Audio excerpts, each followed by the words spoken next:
Hello दोस्तों। मुझे उम्मीद है कि आप सभी अच्छे होंगे। दोस्तों, अब हम एनालिसिस करेंगे निफ्टी 50 का। आप यहाँ पे देखेंगे 15 मिनट का टाइम फ्रेम यहाँ पे लगा हुआ है।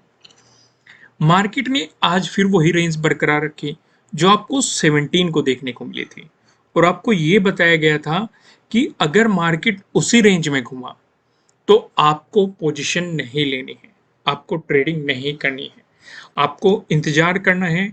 या तो इसका आपको ब्रेकआउट मिल जाए, प्राइस ऊपर सस्टेन कर जाए, तब आपको एक पॉजिटिव मोमेंटम मार्केट में देखने को मिल सकता है, या बाइंग अपॉर्चुनिटीज मार्केट में देखने को मिल सकती है। अगर इसका ब्रेकडाउन होता है तो मार्केट यहाँ पे अगर प्राइस नीचे सस्टेन करता है तो आपको सेलिंग अपॉर्चुनिटीज देखने को मिल सकती है। ये चीजें आपको बताई गई थी, लेकिन मार्केट इन दोनों ही लेवल की हमें रेस्पेक्ट करता हुआ नजर आया। अगर आप देखोगे 17 को जो रेजिस्टेंस बने थे, 20 को भी हमें वही रेजिस्टेंस जोन मार्केट में देखने को मिले। अगर आप यहाँ पे देखेंगे, सिर्फ इतना ही नहीं, 17 को जो सपोर्ट बने थे, फिर से हमें 20 को भी वही सपोर्ट मार्केट में देखने को मिले, और मार्केट एक साइडवेज मोमेंटम में रहा। और साइडवेज मोमेंटम में मैंने आपको हमेशा समझाया है, आपको ट्रेडिंग से दूर रहना होता है, आपको मार्केट में कोई भी पोजीशन नहीं बनानी होती। तो यहाँ पे आपको ये सारी सिचुएशन मार्केट में नजर आ रही है। अब कल की क्या स्ट्रेटेजी रहेगी हमारी, उस चीज को आप ध्यान रख के देख के चलो। जैसे कि अगर आप देखेंगे, मार्केट रेजिस्टेंस जोन के नजदीक खड़ा हुआ है। अगर आप क्लोजिंग देखेंगे तो ये हमारा रेजिस्टेंस जोन है, जो कि 15,400 पे हमारा एक मजबूत रेजिस्टेंस जोन दिखाई दे रहा है। 16 का ऑब्जर्वेशन करेंगे तो आपको यहाँ पे सपोर्ट भी देखने को मिला था, ब्रेकडाउन देने के बाद फिर मार्केट यहाँ पे रेजिस्टेंस ही बराबर दिखाता रहा।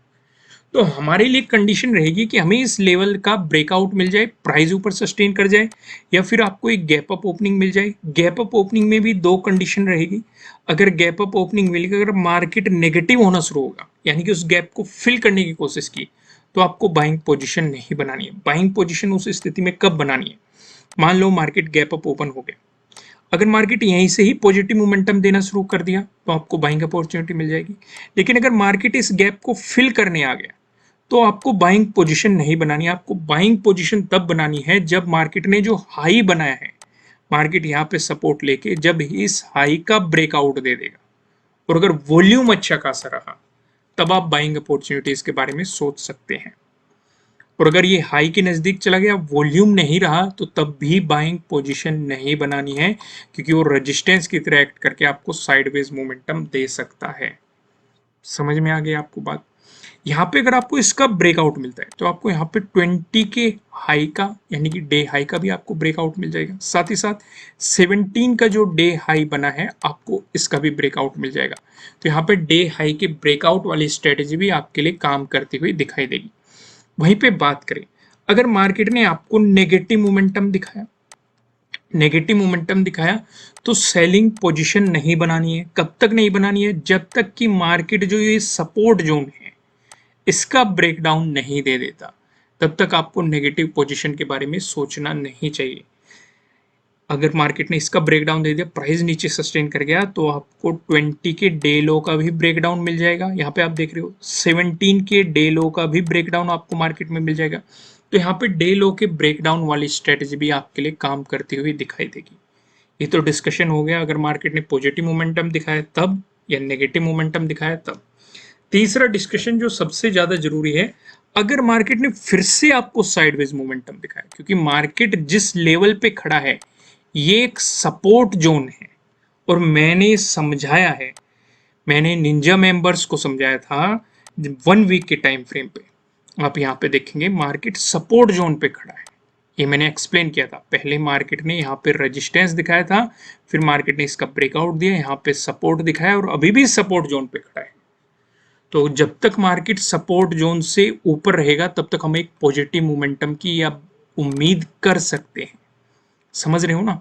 अगर मार्केट नेगेटिव मोमेंटम देना चाहता है तो मार्केट को इसका ब्रेकडाउन देना पड़ेगा, यानी कि जो 15,000 का लेवल है, मार्केट को इसका ब्रेकडाउन देके प्राइस नीचे सस्टेन करना पड़ेगा।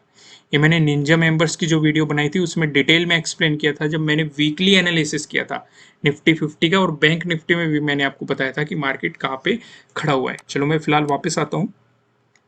यहाँ पे आप देखेंगे, यहाँ पे आप समझ गए कि अगर इसका ब्रेकडाउन आया तो भले ही आपको यहाँ पे सेलिंग अपॉर्चुनिटी मिल जाएगी, लेकिन ये क्या है 15,200।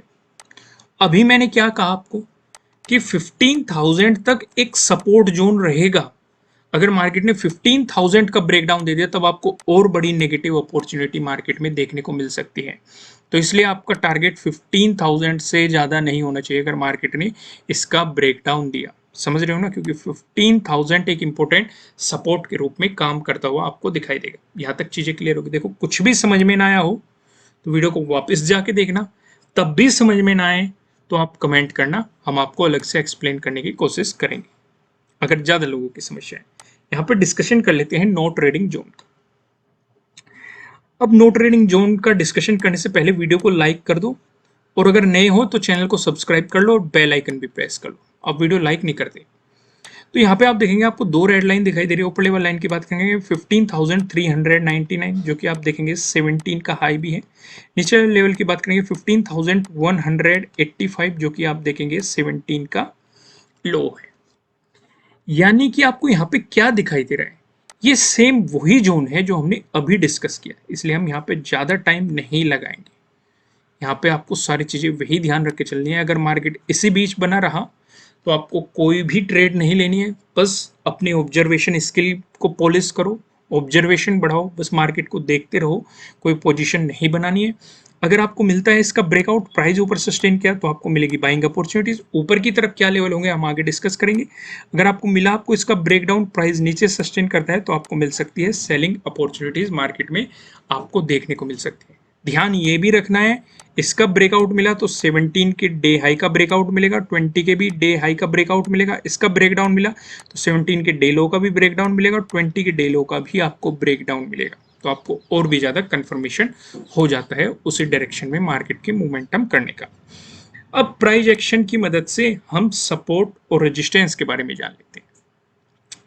यहाँ पे डिस्कशन करेंगे, अगर आपको गैप अप ओपनिंग देखने को मिली या फिर फ्लैट ओपनिंग देके मार्केट ने आपको पॉजिटिव मोमेंटम दिखाया, इन दोनों ही सिचुएशन पे जो हमें रेजिस्टेंस नजर आ रहा है 15,500 पे देखने को मिल रहा है, जो हमारा अगला आपको रेजिस्टेंस दिखाई दे रहा है। कंडीशन क्या रहेगी, ये जो हमारा जोन था, ये वाला और ये वाला, मार्केट इसका ब्रेकआउट दे दे, और साथ ही साथ नो ट्रेडिंग जोन भी हमारा यही था। यहाँ पे आपको 17 का भी डे हाई का ब्रेकआउट मिल रहा है और 20 के भी डे हाई का ब्रेकआउट मिल रहा है। उसके बाद जो आपको रेजिस्टेंस नजर आ रहा है ये 15,500 रेजिस्टेंस के रूप में काम करेगा। अगर मार्केट ने इसका भी ब्रेकआउट दे दिया, उसके बाद जो हमें रेजिस्टेंस नजर आ रहा है 15,600 पे आपको अगला रेजिस्टेंस यहाँ पे देखने को मिल रहा है।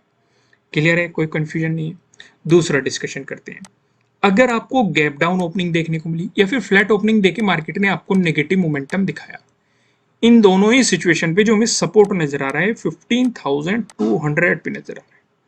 यहाँ पे आप देखेंगे 17 को भी मार्केट ने यहीं पे सपोर्ट लिया था, 20 को भी मार्केट ने, यानी कि आज के दिन भी आपको यहीं पे सपोर्ट दिखाई दिया, और ये हमारा एक इंपॉर्टेंट सपोर्ट जोन भी है जो मैंने आपको अभी पीछे वीडियो की शुरुआत में ही एक्सप्लेन किया था।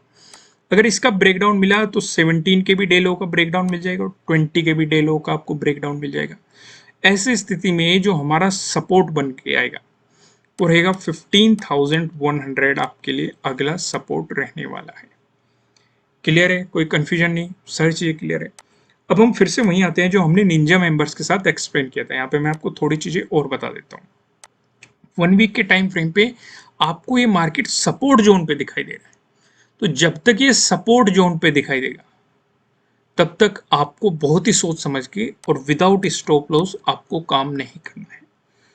निंजा मेंबर्स के साथ हमने ये भी चीज़ें एक्सप्लेन की थी 1 मंथ के टाइम फ्रेम पे, 1 वीक के टाइम फ्रेम पे लेवल एक्सप्लेन किए थे। आगे कौन से लेवल इंपॉर्टेंट रह सकते हैं, अगर इसका ब्रेकडाउन मिला या ब्रेकआउट मिला कौन से लेवल इंपॉर्टेंट रह सकते हैं, उन सारी चीज़ों का भी हमने डिस्कशन किया था। तो उम्मीद है आपको बेनिफिट हो रहा होगा और डेली एनालिसिस से भी आपको काफ़ी बेनिफिट मिल रहा होगा। फिलहाल आपको यहीं पे यही समझना है कि 1 वीक के टाइम फ्रेम पे ये सपोर्ट लेवल पे खड़ा है। जल्दी से एक नज़र हम ऑप्शन चेन पे भी डाल लेते हैं। यहाँ पे आप देखेंगे 23 जून की हमने एक्सपायरी सिलेक्ट कर रखी है। कॉल की साइड हम देखने वाले हैं रेजिस्टेंस को, पुट की साइड हम देखने वाले हैं सपोर्ट को। रेजिस्टेंस की बात करेंगे तो 15,500 पे आप देखो रेजिस्टेंस नजर आ रहा है, जो कि आपको बताया गया है लेवल। यहाँ पे आप देखेंगे 69.6 लाख का आपको यहाँ पे ओपन इंटरेस्ट दिखाई दे रहा है। अगर मार्केट ने इसका ब्रेकआउट दे दिया फिर आप देखेंगे 15,600 पे, जहाँ पे आपको 51.2 लाख का आपको यहाँ पे ओपन इंटरेस्ट दिखाई दे रहा है। वहीं बात करें सपोर्ट की तो 15,300 पे आप देखो 42.7 लाख का आपको यहाँ पे सपोर्ट दिखाई दे रहा है। अगर मार्केट ने इसका ब्रेकडाउन दे दिया फिर आप देखेंगे 15,200, जहाँ पे आपको 40.4 लाख का आपको यहाँ पे ओपन इंटरेस्ट दिखाई दे रहा है। दोस्तों अगर आप फ्री में अपनी नॉलेज इंक्रीज करना चाहते हैं तो आप हमारी वेबसाइट पे विजिट कर सकते हैं। वेबसाइट पे आपको चार्ट पैटर्न्स और candlestick pattern, price action, trading और इंडिकेटर एक्सप्लेन काफ़ी तरह तरह के कंटेंट मिल जाएंगे जो आपकी नॉलेज को इंक्रीज करने में आपकी हेल्प करेंगे। लिंक आपको नीचे डिस्क्रिप्शन में मिल जाएगा, तो जल्दी से जाए वेबसाइट पे विजिट कीजिए। ठीक है दोस्तों, फिलहाल इस वीडियो को लाइक कीजिए, चैनल को सब्सक्राइब कीजिए, बेल आइकन प्रेस कीजिए। फिर मिलेंगे किसी नेक्स्ट वीडियो में किसी अच्छे कंटेंट के साथ। Thank you.